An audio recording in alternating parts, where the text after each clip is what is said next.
Hey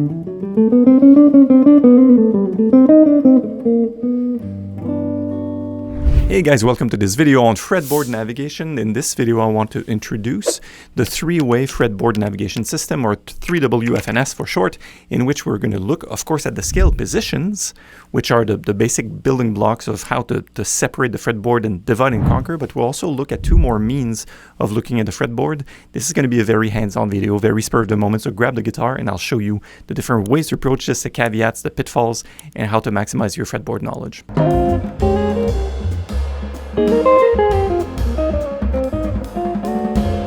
First, let's talk about positions. So positions are typically the way that people will first divide the fretboard into areas. One of the very known scale position systems is called the caged, because it's based on these chord shapes of the C, the A, the G, etc. That's 5 positions. The one I personally adopted, and you can read the tabs and see in the description below for the complete G major rundown. You can see this in the video here as well. It's the 7 position system that's adopted from the Berklee, the William Levitt method. And the way I love to think about it is start thinking about the starting string, which is typically 6 or 5 or even 4, and the starting finger. For instance, if I do 6-1, so 6 string first finger, G major here, that's the scale it should start with my index.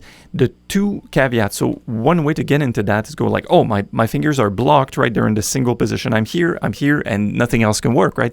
This is not true. What we do with the Berklee position system is we set our left hand and we allow ourselves to extend the index 1 fret or the pinky 1 fret. You know, that's the way to do it. So here, go, well, my frets are actually, my index is actually aligned with the 4th fret, right?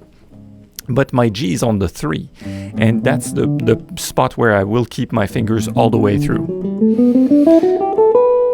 And back down. Also, the other phenomenon around the fretboard positions is the fact that we are going all the way up to what we can cover and all the way down. So a position will typically cover the entire fretboard. That's why we call it vertical. It's pretty basic, guys. Learn it. If you haven't, or if you spot gaps in your learning about the fretboard, just go and do it. And let me give you one caveat. And one of the main sticking points for me and how I helped a lot of students better make use of the positions. 1, don't try to play solos in strict positions. That is not the goal. The goal is not to demonstrate that we can do everything from one place. So scratch that. You can move between positions. Just watch a Wes Montgomery video, a Pat Messini video, whatever. These guys move around a lot and it's totally okay. The fretboard mapping in positions is just a means to have only 1 note per location. So we sort of solve one problem, but it's not the way to play the guitar. Number 2, whenever I work on positions, I would also look at the position before, the position prior, and the position after. Let me demonstrate. If I'm starting with G major 6-1 like this, I will also have in mind the other previous position that we call 6-2, right? That would cover the entire fretboard, of course, and I would think of the next one, which I call 4-1. So the point is, whenever I'm in a position like this, I think of the link or relationship or ways I can slide in and out of the previous position behind and the next position above, so that when I worked on my 7 scale positions, I had not only very distinct blocks, but also I had connections between all of them. That's the main takeaway. Now let's move on to the second fretboard navigation system. Yes, because what's scale positions without a good dose of caffeine? Super Papa. This is my dad. My dad is the strongest in the World Cup from Leo. So second way to visualize a fretboard is what I call the horizontal, meaning if I were in G major, I would take the top strings only and just map out the notes over the single string. Now here's the thing, fingerings and digits or technique don't really matter, and all we're looking at is to isolate the half steps and whole steps. Namely, if I'm in G major here, I will notice I have a half step here between F sharp and G, and I have another half step here, right, between B and C. So between the 7th and 1st degree and between the 3rd and 4th degree, we have a half step. The rest is just whole steps.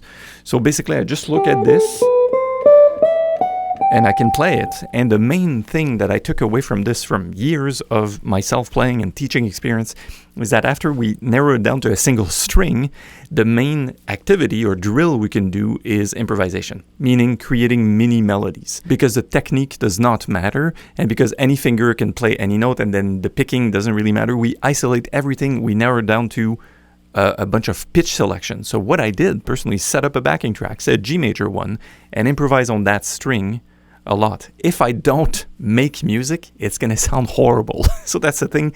It forces the guitarist to play musical lines from a very narrow focus of pitches and availability. Also, jumping is really tough, right? If I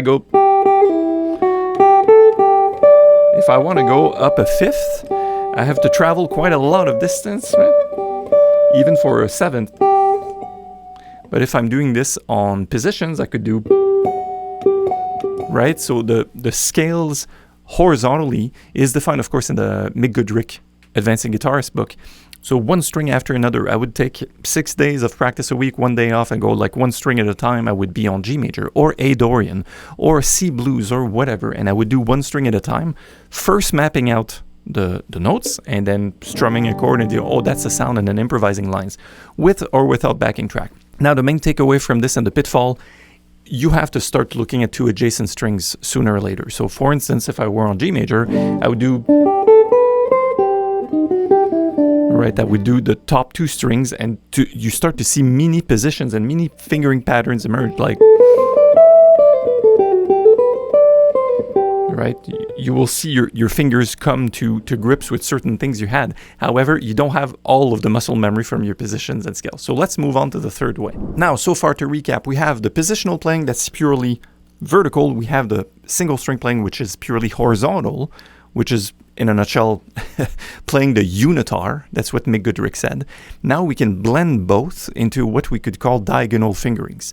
There are many possibilities we will not be able to cover in this video, but basically it's switching strings faster than we would do within a position. Namely, if I'm in G major and I go like this, you will notice that each of the string has potentially 2 or 3 notes on each string, never 4, right? So the trick for this would be to say, what if I play the same pitches but started to do only 3 notes per string? So 1, 2, 3, move to the next string, 1, 2, 3, move to the next string, 1, 2, 3.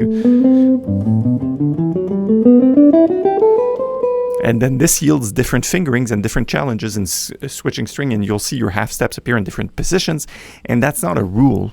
What you could do is 4 notes on one string, 2, 3, 4, and 3 on the next. 1, 2, 3, 1, 2, 3, 4, 1, 2, 3, right? That will just yield completely different results, different fingering. Again, back to Mick Goodrick describing how Pat Metheny plays. This is more like the ice skating of jazz guitar. Like, you will see people fly in and around. Does it mean that they always think in positions? No. Doesn't mean that they always think in linear, like only one string at a time. No, they sort of think about both. Like, the patterns emerge, but they're also connected. So before I let you go, I'll share my own favorite way, and sort of the best kept secret of scale positions diagonally. And my aim is always to have finger identical octaves. Here's what I mean. If I play the G major scale again, which has been the theme of this video, apparently, plus caffeine, because, right? Let me just check my pulse. Yeah, 93 BPM resting heart rate. That's healthy, right? I set up the G major scale with G, A, B on the 6th string. I will also set up the next string, so the 4th, with G, A, B, and the B string with G, A, B. So it does mean that these scales and the way I tie them together should be octave identical. Let's introduce one passing note because it's way more fun. So G major bebop is what this would be typically called. Right, so C, D, D sharp, E, then F sharp, and now I have my solution to get back to the next one. So when I wind up on the next higher octave, I'm like a piano player. It does replicate itself. So whenever I hit a certain scale degree, namely if I hit the tonic, I know it's always going to be played with my index. It's again with the index. Slide. Just have to learn to play it properly now. So this is one of the ways that I sort of devised the fretboard for myself to go, yeah, I know my positions, yeah, I know how to play horizontal, but what about the diagonal? There are several good ways to do diagonal fingerings and or fingerings that do not fall in neither the position or the horizontal, but that way is my favorite one. I have worked on chromatic scales this way. I've worked on modes with passing tones, modes with 1 passing tone, with 3 passing tones, with 2, right? And my purpose is to keep the digits playing the same degree. Again, I'm just going to repeat that to be very pedantic. G-A-B is still G-A-B, but employing the same exact fingers. This helped because it helped me connect what I heard, regardless on octave, to immediate muscle recall. While if I tried to do this within a scale position, let me just demonstrate. If I pick this good old, what I call 6-2, I go, the passing tone is here. So here and here. 2 completely separate fingerings for the same sound. Okay, now if we move to the next position, we do the same process.